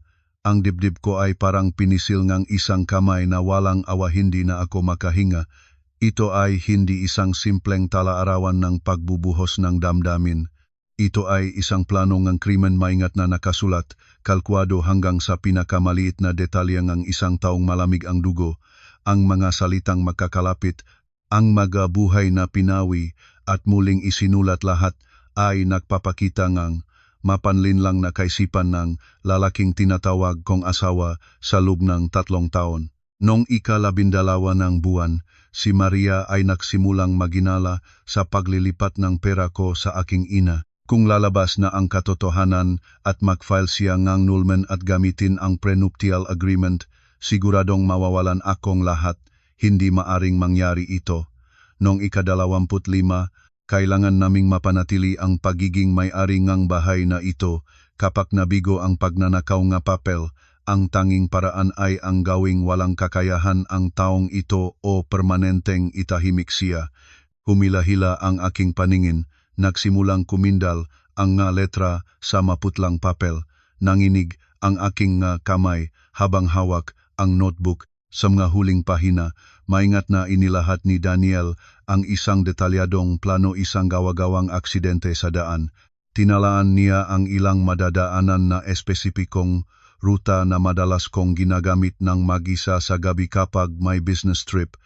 Sinalin pa niya ang gastos para kumuhang isang taong manghahamon ng aking sasakyan gamit ang truck. May bahagi rin ng pagputol ng preno ng aking kotse at isang makulim na gabing may bagyo. Ang pinakahuling layunin ng buong masamang plano na ito ay kinuha niya at bilugan ng panulat na katalagang may pula, buhay, gulay o agarang kamatayan. Basta at wala pang desisyon ng korte sa annulment, ako pa rin ang legal na asawa. Magiging automatiko akong guardian at ang tanging magmamana ng 5 million peso na condominium kasama pa ang 2 million peso na life insurance niya. Magiging perpekto ang lahat. Naging parang bangkay na ang kwarto. Ang dugo sa aking maugat ay parang nagelo. Ang galit dahil sa pagtataksil at pagnanakaw noong nakaraan ay nawala, pinalit ng isang sukdulan na takot. Nakatira ako kasama ng isang demonyo na nakabalot ng tao. Hindi lang nais niyang kunin ang ari-arian, hindi lang niya nais na sirain ang aking karera, gusto rin niyang kunin ang aking buhay dahil sa marumi at maputik na pera. Hindi na ako makapagtulong luha dahil sa dami ng pandidiri at takot. Nang makita ni Eduardo ang aking namumutlang mukha, nataranta siya at lumuhod sa malambot na sahig. Ang mga kamay ay magkasama. Ate Maria, pakiusap nang ako sa inyo na pangalagaan ang sikreto. Ibinigay ko ang notebook na ito sa inyo para mag-ingat kayo. Ngunit huwag po kayong magmadaling ibigay ito sa pulis. Kapag siniyasat at naparusahan siyang mas mabigat tulad na pag-aasikaso na pagpatay, maari siyang makulong ng habang buhay.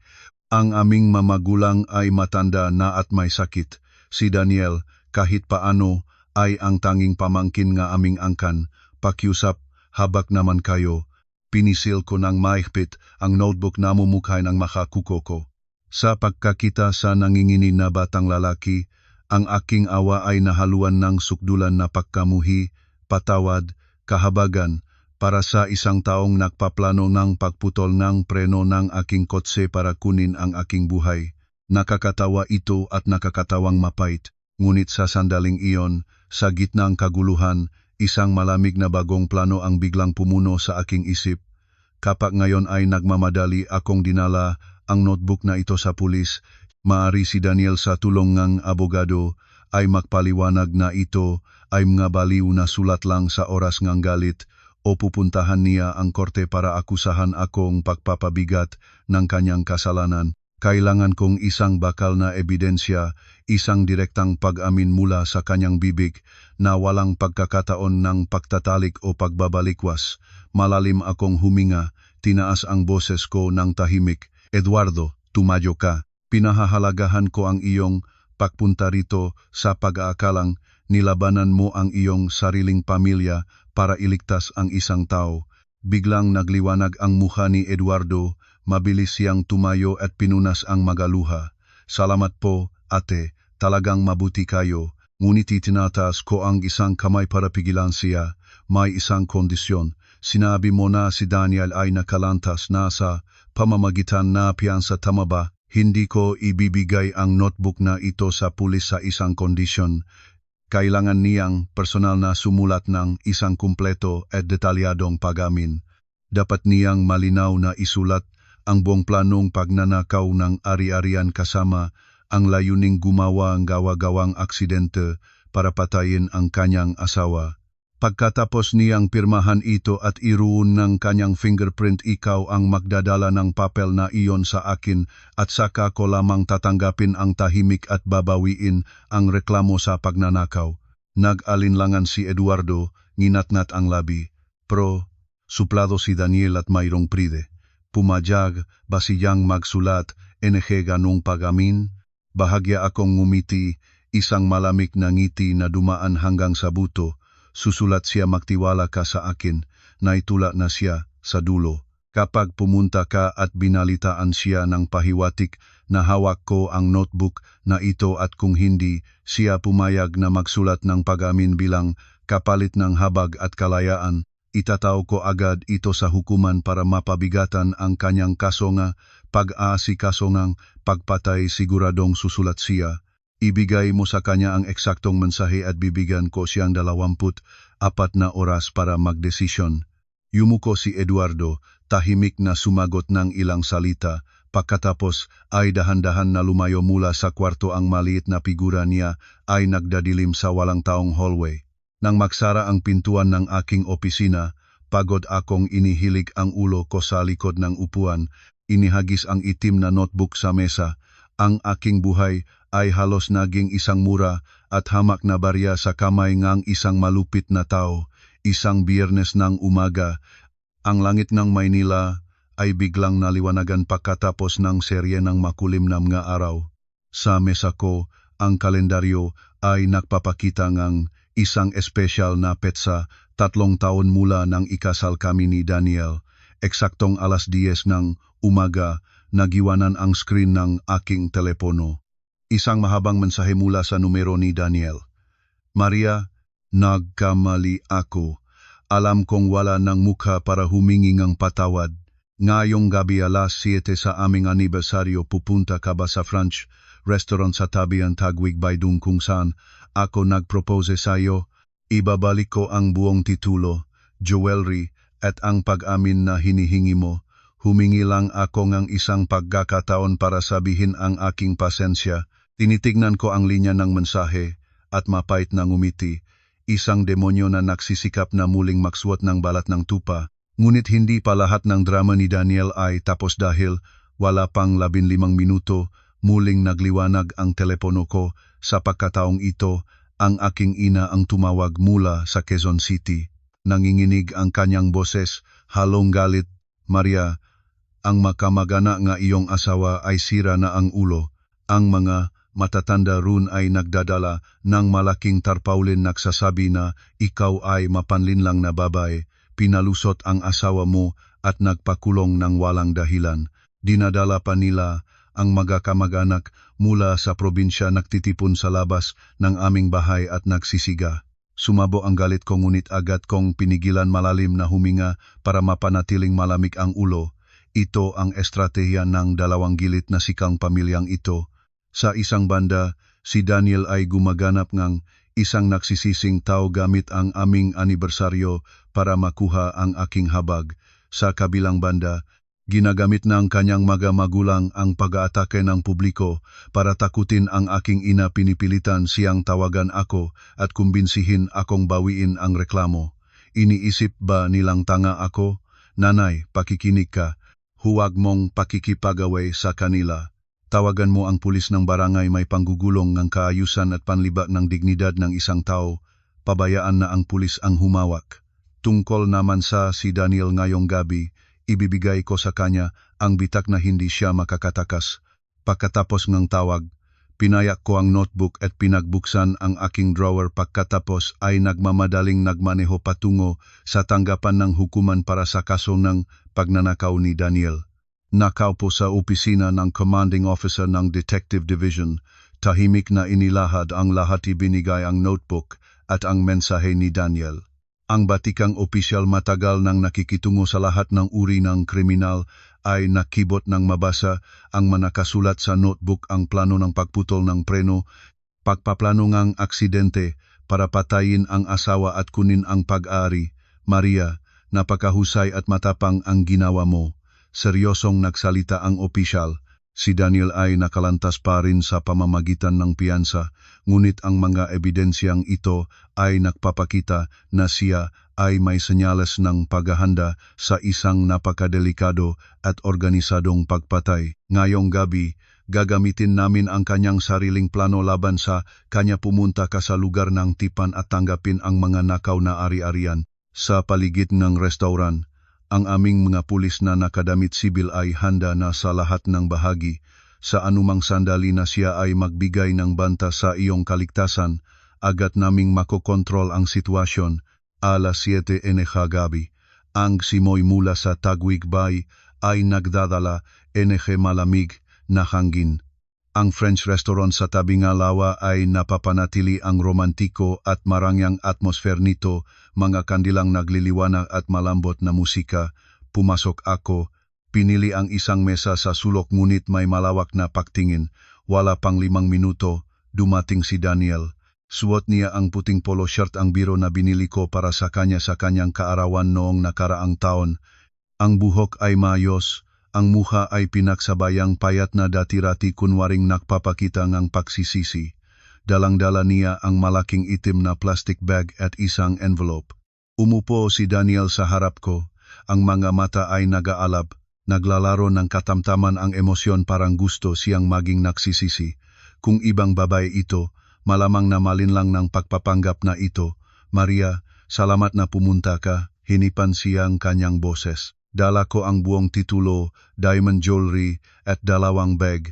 Tingnan mo, walang kulang. Ang aking nga magulang ay pumunta na rin sa bahay na iyong ina para lumuhod at humingi ng tawad. Magsimula tayo muli, pwede pa ba? Hindi ko pinagmasdan ang itim na plastic bag ni hindi ko pinakinggan ang kasinungalingan tungkol sa kanyang mga magulang na lumuhod, habang sa katotohanan ay naglalagay silang tarpaulin sa labas ng bahay ng aking ina. Ang aking mga mata ay lamig na nakatutok sa envelope. Nasaan ang pag-amin mo? Agad na itinulak ni Daniel ang envelope patungo sa akin. Nandito, sinulat ko na lahat. Tinanggap ko ang kasalanan ko, nawalan ako ng pag-isip. Bawiin mo na ang reklamo at ang notebook ibalik mo sa akin. Dahan-dahan ko itong binuksan, kinuha ang papel at binasa. Sa papel, mga kunwaring salita, tinanggap ang pagnanakaw ng titulo at jewelry dahil sa kahirapan at kawalan ng pag-iisip, ngunit ni kalahati ng salita ay wala tungkol sa plano ng pagpatay at aksidente. Naisip pa rin niya na tanga ako, na isang pahina na huwad na pag-amin ay mabubura ang lahat ng kanyang kasalanan. Gusto niyang bawiin ang notebook para sirain ang ebidensya, tapos ay lumabas na malinis at ipagpatuloy ang kanyang mapag-atake. Natawa ako. Ang tawa ko sa romantikong restaurant ay nagpadilim at mapanghamak. Daniel, 3 taon kang naglarong mahirap na asawa, napakahusay mo doon. Ngunit ang larong itong nagsisising tao ay napakapangit ng pagganap mo. Inihagis ko ang papel sa kanyang mukha. Iniisip mo bang ilalabas ko ang aking buhay bilang taya para sa isang pirasong basurang papel? Namutla si Daniel. Ang kunwaring ngiti sa kanyang labi ay namatay. Ha? Anong ibig mong sabihin? Nangako ka sa Eduardo basta sumulat lang ng pag-amin, tatanggapin mo. Tama, nangako ako. Hiniling ko ang aking sarili pasulong, ibinaba ang boses ngunit ang bawat salita ay tulad ng daan-daang patalim, ngunit ang hinihingi ko ay isang pag-amin tungkol sa planong ang pagpatay. Ibinalik mo lang ang salita kaya hindi na rin ako kailangang tuparin ang aking plano mong gamitin ang aming anibersaryo para linlangin akong ibalik ang notebook at ang iyong mga magulang ay nagtatakot sa aking ina para bawiin ko ang reklamo, tama ba? Tapos na ang laro, Daniel. Nabilog ang mga mata ni Daniel, paulit-ulit na kumikilos ang kalamnan ng panga. Kaya nasaan ang notebook? Nasaan na ito? Saan mo itinago? Buong luba kong gumalik sa likod ni hiupuan, kalmado ang kilos ni taong hawak ang buong partido. Ang notebook na iyon alas 12 hapon ngayon, personal ko itong ibinigay sa commanding officer ng Detective Division. At alam mo ba kung ano ang pinakamagandang bagay ngayong gabi? Ang lahat sa paligid ng mesa na ito mula sa waiter sa gilid hanggang sa mag-asawang kumakain sa tabi, lahat sila ay pulis na nakadamit sibil. Ang aking pagpapahayag ay tulad ng kidlat na nagpahiwatig sa lahat na akala ni Daniel. Ang kanyang mukha mula maputi ay naging kulay abo pagkatapos ay pula dahil sa galit at pangamba. Ang maskara ng nagsisising tao ay bumaksak na huli niya ang sarili niya na nahulog sa bitag, wala ng karera, wala ng pera, hindi nakuha ang bahay, at ngayon ay isang kasong pagpatay ang lumulutang sa kanyang ulo. Ang maugat sa kanyang noo ay lumabas. Sa dilaw na liwanag ng kandila, nakita ko ng malinaw ang kasamaan at galit sa mga namumuting mata ang lalaking dating tinatawag ko na asawa. Ang buong kwarto ay nagiging pabiktimahin ang katahimikan, tanda ng isang malakas na bagyo na malapit nang dumating. Sa marangyang French restaurant sa tabing lawa, ang malambot na musika ay patuloy na tumutugtog, ganap na kabaliktaran ng pagkabalif na kumukulo sa namumuting mata ni Daniel. Ang pinakahuling trump card niya para latasin ang laro at patayin ako para makamit ang lahat ng gusto niya ngayon ay nakatago na sa locker ng Detective Division. Nawala na ang lahat niya. Hindi na ako nag-antay. Nang isa pang segundo, malamig akong tumayo. Kinuha ang malaking itim na plastic bag, ang titulo at ang jewelry set na milyon-milyon na dala niyang ibalik. Ngayong gabi, I enjoy mo na ang huling gabi ngang kalayaan mo. Nagtapon akong mapait na salita at dudurutin na lumabas sa pinto. Ang hangin ng gabi mula sa lawa ay sumalubong sa aking mukha, malamig at punit. Ang parking areang restaurant ay nasa isang maliit na espasyo mga 50 metro ang layo, natabunan ng ilang malalumang puno. Ang aking high heels ay regular na kumatok sa aspalto dahil sa mga tuyong dahon ay mayroong tunog. Biglang mula sa likod mabibigat na yapa na nagmamadali. Nagbababala ang aking pandama. Bahagya akong lumingon sa ilalim ng madilaw na lampost. Si Daniel ay lumalakas sugal patungo sa akin tulad ng isang balif na hayop.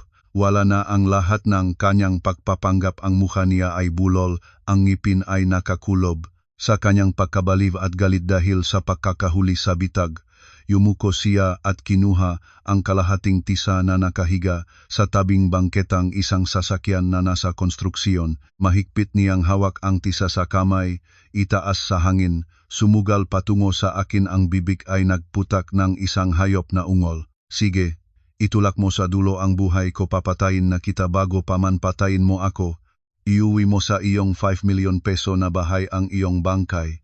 Ang sitwasyon ay nangyari sa isang kisap mata, ngunit hindi ako gumalaw o nagsarang ng mata o sumiga dahil alam ko na ang bitag ng batas ay nakatayo na. Pulis, iwan ang sandata, humiga ng patag. Isang matalas na utos ang pumunit sa gabi. Kaagad mula sa likod ng nga nakaparking na sasakyan at sa likod ng nga puno, 4 o 5 taong nakadamit sibil ay lumabas ng may bilis na kahanga-hanga. Pok, Isang mataas na detective ay nagbigay ng mayos na sipa sa pulso ni Daniel. Ang tisa ay lumipat ng 10 metro gumugulong at pumutol ng katahimikan. Sa parehong oras, dalawang iba pang detective ay nagpumiglas pinihit pababa si Daniel sa dalisayang grabo. Pakawalan ninyo ako, maga kasamaan, pakawalan ninyo ako. Nagpumiglas si Daniel ng galit, sumisigaw ng mamura ang ilong niya ay tumama sa lupa at dumugo, halos sa alikabok at putik. Ang malamig na tunong handcuffs ay bumaksak sa dalawang pulso niya, pinipigilan ang lahat ng pagtutol. Sa puntong iyon lamang siya talagang nagising, ang galit ay lumipas, pinalitan ng sukdulan na takot. Umungos siya, ang maluha at sipon ay kumakal, ang boses ay nanginginig. Maria, tulungan mo ako. Sira na ang ulo ko, hindi ko sinadya. Maria, pakiusap. 3 hakbang ang agwat ko mula sa kanya.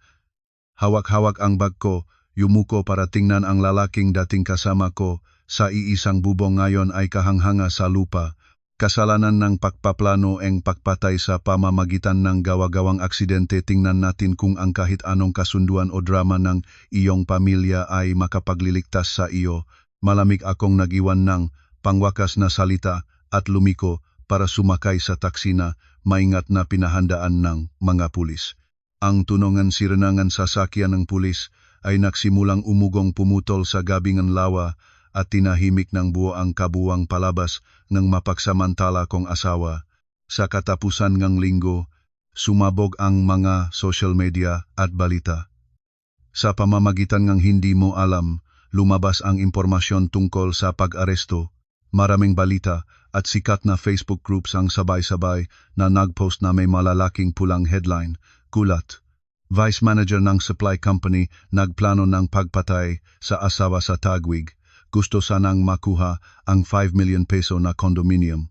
Nalantad ang tunay na mukha, ang masamang asawa, ninakaw ang titulo, pinakain ng babay, at naisulat ang plano ng pagpatay sa Talaarawan. Ang komunidad ng internet ay sumabog, libo-libo ang nagbahagi at nagkomento nang may galit pababa sa ulo ni Daniel. Ang malitrato niya na hawak ng handcuff na inilalabas sa gabi ay kumalat ng mabilis. Ang kumpanya ng supply kung saan siya nagtrabaho ay agad na naglabas ng opisyal na pahayag na nag-dismiss sa kanya, ang pinakamatinding dagok para sa mga magulang ni Daniel. Nang sila ay umuwi mula sa humilang pagtatangkang magrally sa labas ng bahay ng aking ina, binabati sila ng pulis ng barangay at pinarusahan ng multa dahil sa panggugulo ng kapayapaan. At nang dumating sila sa kanilang maliit na inupahang kwarto, narinig nila ang balita na ang kanilang kaisa-isang ilaw ng tahanan ay nakakaso ng 2 seryosong krimen, pagnanakaw at pag-aasikaso ng pagpatay tulad ng isang malakas na hampas. Ang ama ni Daniel ay tumataas ang presyon ng dugo at natumba, at ang kanyang ina ay umiyak ng walang tigil, nakahandusay sa higaan. 3 araw pagkatapos, isang Martes ng hapon, natanggap ko ang isang tawag mula sa numero ni Cecilia pakiusap na makipagkita ng isang beses pa. Ang malit na jarinderya malapit sa isang istasyon Negetran sa Bulumentrit ay ingay at mabaho na sigarilyo. Tahimik akong nakaupo sa mababang plastik na upuan at dahan-dahang uminom ng maasim na sago. Ang humarap sa akin ay hindi na ang mapagmataas na taong nag-aangal ng hatian ng ari-arian noong araw na iyon. Ang mga magulang ni Daniel ay parang tumanda, ang 10 taon, puting-puti na ang buhok, kunot ang mukha. Sa ilalim na kanilang mapa ay ang parehong madertiing na bayong ang dala nila nung makapangyarihang pumasok sa aking tahanan para kunin ang master bedroom. Ngayon ay ang tanging naiwan sa kanilang sa pagtakas nila mula sa kahihiyan. Nanginginig ang kamay ng ina ni Daniel habang inilalabas mula sa tiklop ang damit ang isang itim na plastic bag, maingat na nakabalot, may laman na mapapesong piso. Ate Maria, libo-libong tawad ang hinihingi namin sa inyo. Paus at pabigabik ang boses ng matanda na paulit-ulit na naktatigil ng luha. Ito ay halos 500,000 ang buong perang ipinadala ni Daniel sa amin sa lupang maraming taon. Nakamali kami. Nabuta kami ng pra at sumunod sa kanyang kasamaan. Nasaktan ka namin, ate. Kunin mo ang perang ito. Patawarin mo ang aming pamilya. Iniunat ng matanda ang kamay kasunod ang kanyang asawa at parehong lumuhod sa magasgas na sahig ng tsarinderiya. Tumingin ako sa bunton ng pera, pagkatapos ay nakatingnan ko sila ng direkta. Ang boses ko ay pantay, walang anumang gala. Matanda, ang prang ito ay prako, ibabalik ko ito, ngunit ang tawad wala. Tumaas ako ng maayos, ang tingin ko ay nakatinggala sa dalawa na nanginginig sa lupa. Ang boses ko ay tahimik, ngunit matikas tulad ng bakal. Matanda, ang trahedya ni Daniel ngayon ay hindi dahil sa aking pagtitiyaga. Ito ay resultang kanyang walang hanggang kasakiman at ng paraan ng pagpapalaki sa kanyang dalawa sa inyo. Dalhin ang magabayong na iyan pauwi sa probinsya at gamitin ang natitira pa sa buhay ninyo para magdasal para sa inyong anak na bilangguan. Lumiko ako at lumakad na halos sa naktitipong ngatao sa kalyeng Blumentritt. Sa likod ko, ang matagal na ungol ng tren ay umugong, nagbibigay ng huling paalam sa lahat ng kadiliman na iniwan ko. Halos isang buwan at kalahati pagkatapos ng makulit na gabing sa tabingang lawa, opisyal na ang annulment hearing sa sala ng aming hukom sa Regional Trial Court. Ang kapaligiran sa opisina ng hukom ay malamig at tahimik, maririnig mo ang bawat tik ng orasan sa dingding. Si Daniel ay dinala ng 2 pulis mula sa detention center papasok sa sala. Nang makita ko siyang dumaan sa pintuan, halos hindi ko na siya nakilala. Ang dating maayos na buhok ay pinahaba na ng paaralan ng buhay. Ang balat niya ay kulay abo, kulang sa araw. Ang suot niya ay maluwag na damit ng presider. Ang mamata niya na dating nagningning ang bali na galit sa gabing ang pagtatangkang pag-atake ngayon ay puro kawalan at huling pagsisisi. Ang gitnang taon na hukom ay nakbukas ng folder. Ang boses ay pantay habang tinatanggal ang katahimikan. Sa harap ng mga ebidensyang paglabag sa obligasyon ng monogamous na pag-aasawa, kasama ang 2 seryosong kriminal na kaso laban kay Daniel, pagnanakaw ng mahahalagang ari-arian at pag-aasikaso ng pagpatay. Ang hearing ito ay naging isang formalidad na lamang. Ang abogado ng depensa na inupa ng pamilya ni Daniel binayaran ng kanilang natirang lupa at iPhone ay nakaupo sa tabi niya nang napapagod na. Isinara ng abogado ang kanyang notebook. Mahina niyang tinapik ang balikat. Nega kanyang kliyente. Pumirma ka na sa voluntary annulment, Daniel. Ang iyong mga kasong kriminal ay malapit nang tapusin. Nega investigasyon. Ang iyong voluntaryong pag-sign ng annulment nang hindi na nagtatalo tungkol sa ari-arian, ito ay magiging tanda nege pagsisisi at kooperasyon. Makakatulong ito na makakuha ng mas magaan na parusa sa paparating na kriminal na hearing. Yumuko si Daniel. Iniabot ang mahina niyang kamay para tanggapin ang ballpen. Tumingin siya sa akin ng isang beses. Ang mga mata niya ay puno ng pagmamakaawa. Ang matuyo niyang labi ay bahagyang kumikibo, parang may gusto siyang sabihin, ngunit sa huli, nawalan siya ng salita. Nginatnat niya ang ngipin at lagdaan ang kanyang pangalan sa kanang sulok ng papel. Ang pirma ay opisyal na naglagay ng pangwakas na tuldok. Sa 3 taon ng aking bulag na kabataan, pinutol ang lahat ng nakakabit sa akin sa isang lupit na pamilya. Hawak ang opisyal na desisyon ng korte na may pulang selyo. Lumabas ako sa labas ng korte at itaas ang aking mukha, malalim na huminga. Ang hangin ng Maynila sa simula ng Disyembre ay may kasamang lamig, ngunit sa sandaling iyon, naramdaman ko itong sariwa at maluwalhati. Ang bigat na 1,000 tonelada na siyang nagpapahirap sa aking dibdib sa napakatagal na panahon ay sa wakas na naalis. Nang hapon na iyon, personal akong nakmaneho pauwi sa 5 milyon peso na kondominium dati, ang lugar na maraming luha at kasamaan. Umupa ako nakbong cleaning crew. Ang lahat ng mga kasangkapang nagpapaalala kay Daniel ay itapon. Ang kama sa kwarto ay dinismantala. Ang sofa na punit-punit ay inalis. Kahit ang mga kurtinang may amoy ng sigarilyo ng kanyang ama ay binago. Tumingin ako sa bukas na kondominium, liwanag, malinis, at mabangong essential oils. Ngumiti ako ng magaan. Ang lugar na ito ay nagsilbi na sa kanyang misyon. Wala na akong dahilan para manatili sa isang lugar na naging kulungan ng aking damdamin. Isang Lunes ng umaga, Sinuot ko ang isang magandang bag na blazer, pinulasan ang aking paboritong pulang lipstick at bumalik sa opisina ng may kumpiyansa. Ang nakaraang takot ay hindi sumira sa akin, pinalakas pa ito ako. Wala pang 15 minuto sa aking mesa nang tumunog ang intercom. Maria, si CEO Lim ay gustong makita ka agad sa penthouse office.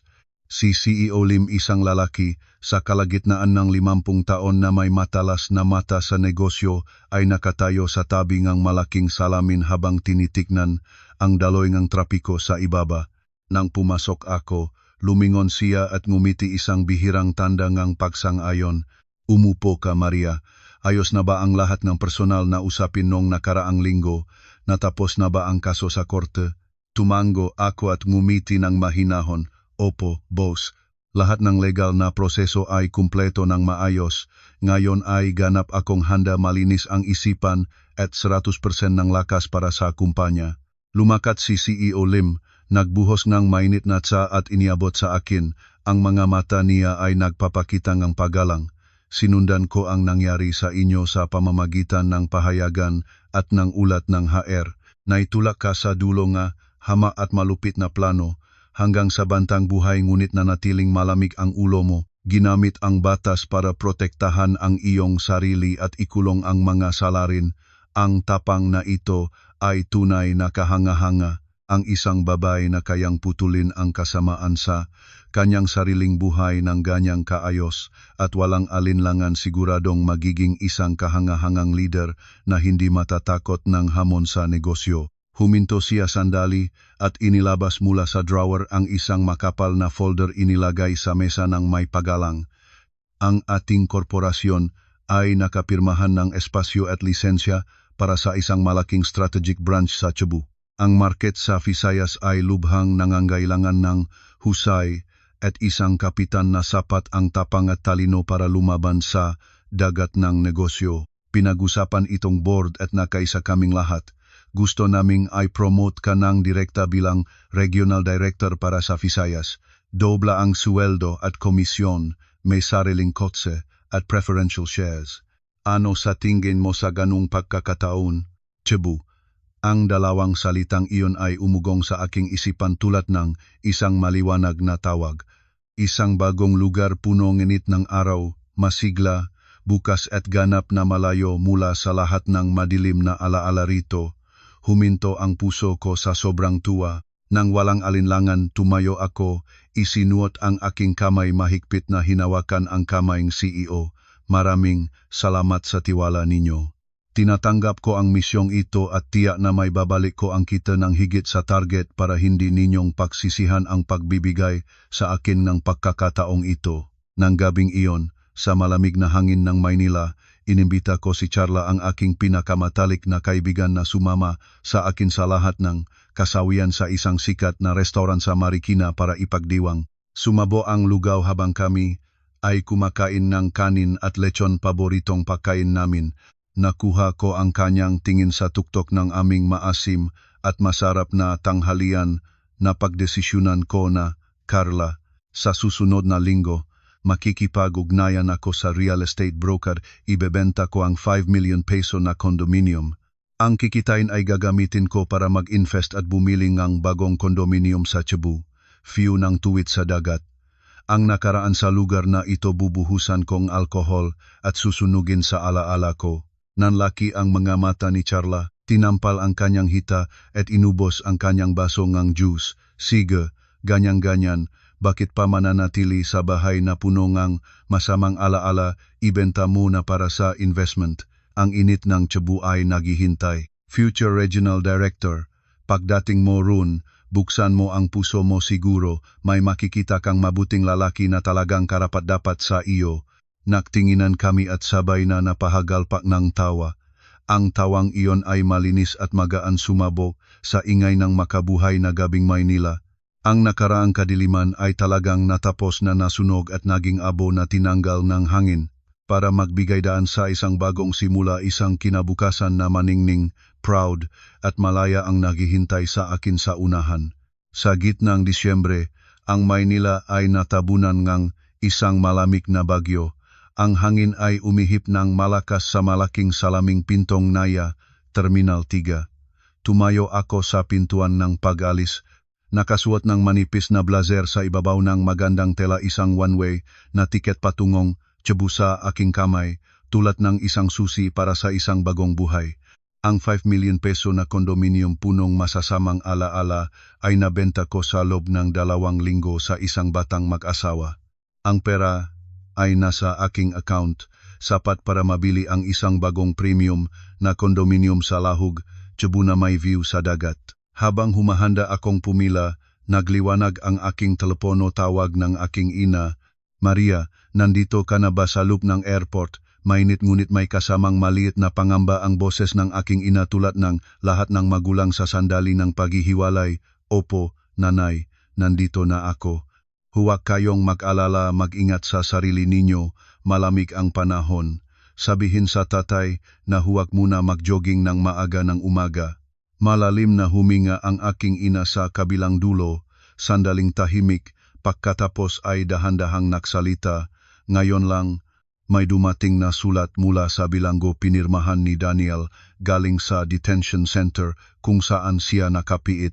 Ang korte ay nagpasya na sa seryosong kriminal na kaso niya, kasong pagnanakaw ng mahahalagang ari-arian at pag-aasikasong ng pagpatay. Kombinadong sentensya ay 17 taon ng pagkabilanggo. Nang marinig ng kanyang mga magulang ang sentensya, parehong natumba sa lupngang salang korte. Ngayon ay pinanggagalingan ang isa't isa pauwi sa probinsya, nakapikit ang mga bintana, walang makakaharap. Nang marinig ko ang pangalang matagal na nagdulot ng bangungot sa akin, tahimik ang tibok ng aking puso, walang galit, walang tagumpay, ni walang habag pa. Parang isang balita tungkol sa isang taong hindi mo kilala. Ano ang nasa sulat niya? Nanay, humihingi ng tawad sa amin, sa iyong pamilya. Sinasabi niya ngayon na nakapiit sa 4 na pader, kumakain ng simpleng pagkain at suot ang damit ng presido. Ngayon lang niya nararamdaman ang tunay na kahulugan ng pagkakamali. Nagsisisi siya sa pagsasadlak sa perpektong pamilya, sa pagkawala na asawang may katapatan dahil sa mapanlinlang na pag-aakala. Nagmamakaawa siyang magpatawad para hindi siya pahirapan ng budi. Sa susunod na 17 taon, huminto ang aking ina. Pagkatapos ay nagsalita ng may durutin na boses, tulad ng paraan ng pagprotekta niya sa akin sa harap ng sismis ng komunidad. Pero alam mo ba ang ginawa ko? Bago pa matapos ang unang pahina, pinunit-punit ko ang sulat na iyon. Ginulungan at itinapon sa nasusunog na basura sa labas ng bahay. Ang kanyang konsyensya ay kanyang problema.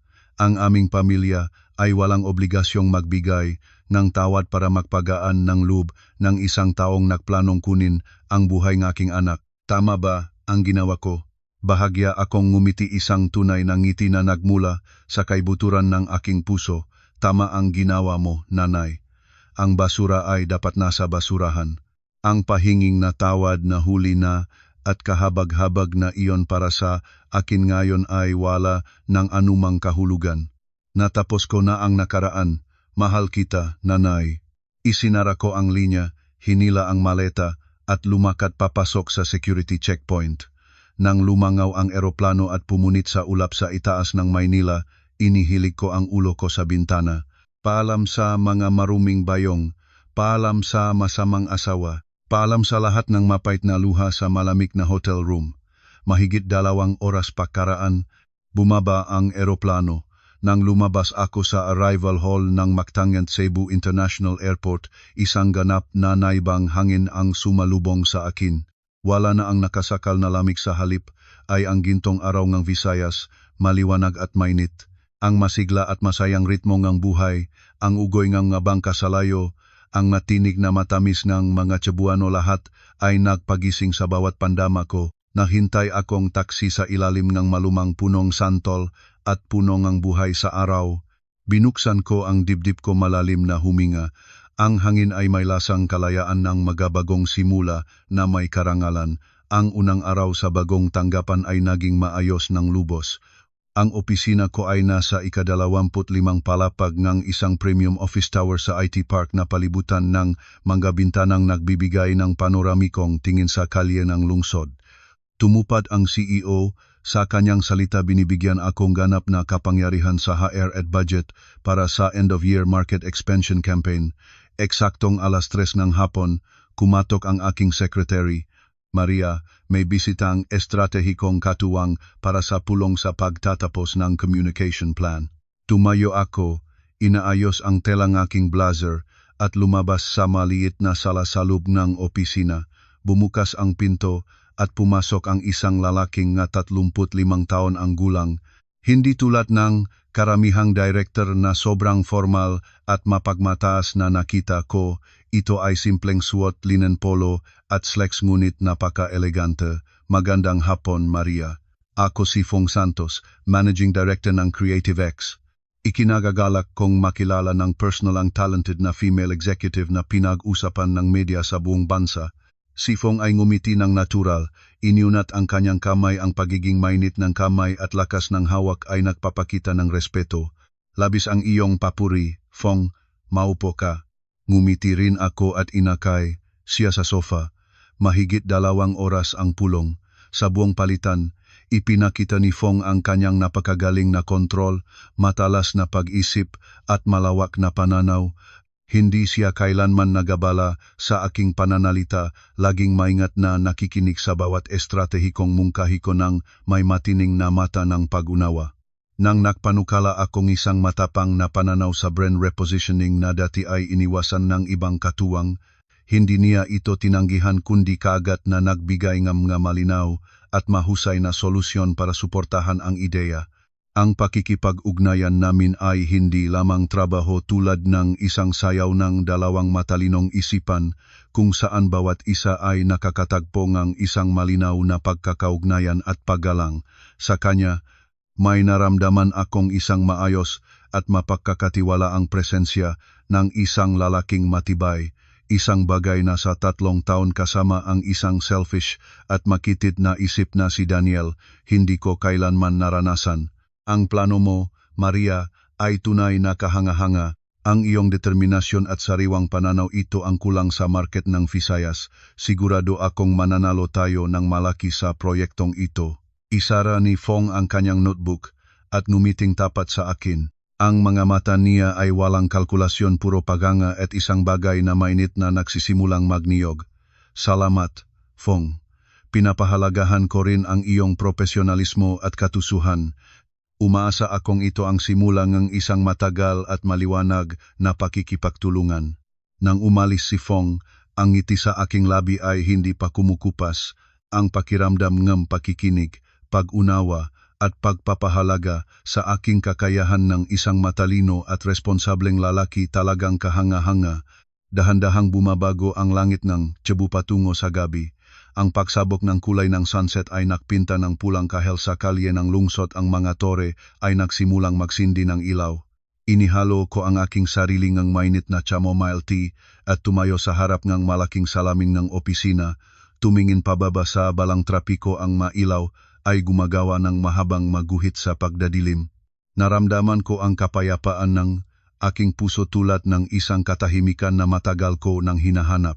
Sa pag-alaala sa lahat ng nakaraan mula nang nakatayo akong nagulat sa harap ng 3 maruming bayong sa sala hanggang sa mapait na galit nang matuklasan ang pagnanakaw ng safe at sasukdulan ng takot ng hawak ang masamang talaarawan ng plano ng pagpatay, lahat ay tulad ng isang matagal na bangungot. Mayroon pang sandali na akala ko ay mabibigo na lulunukin ng katakawan ng pamilya ng aking asawa. Ngunit pinili ko ang paglaban tulad ng isang tunay na mandirigma para protektahan ang aking pagod na pawis, luha at buhay. Ang nagtanim ng bagyo ay naani rin ang bagyo, ang batas ay patas, ang 17 taon para sa mapagsamantala at ang sukdulan na pagsisisi ng kanyang pamilya ang presyong pinakamataas para sa kasamaan. Uminom akong isang higop ng mainit na tsaa at bahagya akong ngumiti, hinahayaang ang liwanag ng Cebu ay magpahiwatig sa aking mga mata. Natanto ko ang isang malalim na katotohanan, isang katotohanang biniling dugo at luha. Ang babae ay hindi ipinanganak para manahimik at magsakripisyo ng bulag. Kapag may sapat na tapang tayo, determinadong itapon ang lahat ng nakakapinsalang basura ng nakaraan at walang habas na makipaglaban sa kasamaan, ang buhay ay gagantimpalaan tayo ng isang bagong langit na mas maliwanag, mas maganda, at puno ng tunay na pagmamahal kaysa anumang naidaing natin. At ang init ng tiyabu ngayon, ito ang pinakamagandang patunay ng katotohanang iyon. Dito nagtatapos ang aking kwento, ngunit ang maningning na bagong buhay ni Maria Santos ay ngayon pa lamang tunay na nagsisimula.